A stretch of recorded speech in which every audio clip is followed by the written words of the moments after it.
যেমন এখন যদি বলি যে রাজ্যের একজন কলেজ অধ্যক্ষ একজন রাজনৈতিক কর্মীর হাতে মার খেয়েছেন, জানেন ঘটনাটা?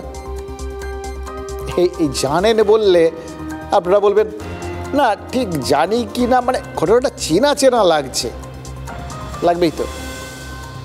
আপনাদের মধ্যে কেউ কেউ হয়তো বলবেন এ আর এমন ব্যাপার কি, আজ থেকে কত বছর আগে ভাঙড় কলেজের একজন অধ্যাপিকাকে জলের জগ ছুঁড়ে মেরেছিল একজন নেতা। তারপর রায়গঞ্জ থেকে মাঝদিয়া রাজ্যের বিভিন্ন জায়গায় বিভিন্ন কলেজে অধ্যাপক অধ্যক্ষরা কত মার খেলেন। এটা নতুন কথা কি? এতবার এই ধরনের ঘটনা ঘটেছে যে আপনারা শিখে গেছেন রাজনৈতিক দলের নেতা বা কর্মীর হাতে কলেজের প্রিন্সিপালটালের মার খাওয়াটা অত্যন্ত একটা ছোট ঘটনা। এই ছোট ঘটনাটা নতুন বুঝতে পেরেছি, জানেন তো।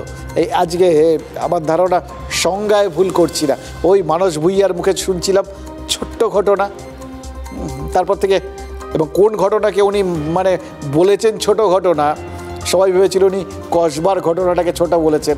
তা উনি তারপরে সেটা বুঝিয়ে বলেছিলেন না না ওটা না, ওটাকে বাদ দিয়ে আরও অনেক কিছু যত কিছু ঘটছে হয়তো সব কিছুকেই ছোট বলেছিলেন।